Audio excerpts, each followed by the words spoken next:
And back to Israel.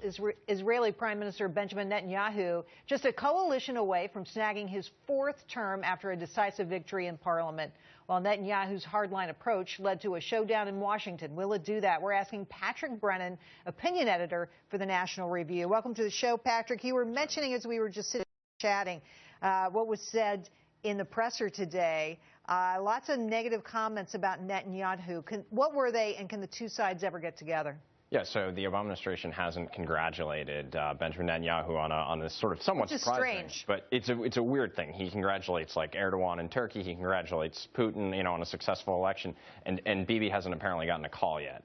And yet what they did say is that they're criticizing what he said right before the election, and not anything particularly divisive. Just he said, there's going to be high Israeli-Arab turnout, so Likud, my guys should turn out. I mean, that's not divisive, and yet that's what the Obama administration is It's strange. It's hard to keep in mind that they were actually allies the way the Obama administration, and Obama himself talks about Netanyahu. I mean, lots of criticism. And, of course, we're all trying to figure out what kind of impact it's going to have on these negotiations we've got going on about nukes and Iran. What kind of impacts do you see now? Well, I think that this should give some ammunition to critics of the Iran deal. Had Israel, even though there's really a consensus in Israeli politics that obviously Iran can't have a nuclear weapon, and there's a very strong hawkish consensus in Israel, if they'd switched prime ministers, it probably would have been for some other reason. But if Netanyahu had lost, it would have looked like Obama's, exactly right. Obama's had a point. So.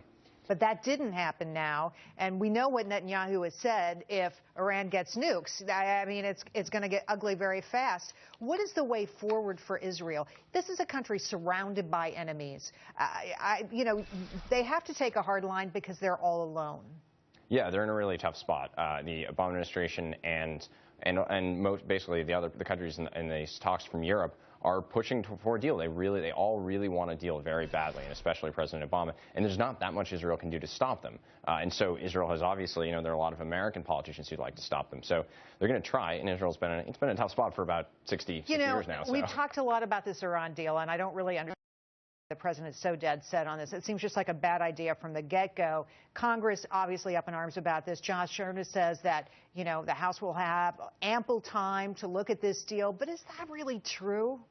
No, I mean, the Obama administration, I think, has made it fairly clear. They might have time to look at the deal, but they're not going to send the deal to Congress. And it's fairly clear why, because President Obama is willing to accept a much worse deal than Congress will accept. There are a lot of sensible Democrats in Congress on this issue, shockingly. And so they're not going to accept a deal that Obama would take. And so he doesn't want to send it to Congress, and he doesn't want, he'll do everything he can to make sure he doesn't have to.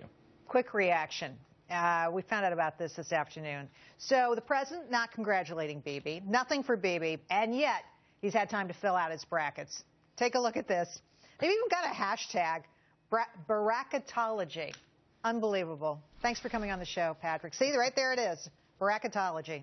Going to do the brackets, but not going to do any, I haven't even done mine yet, but he's had a man.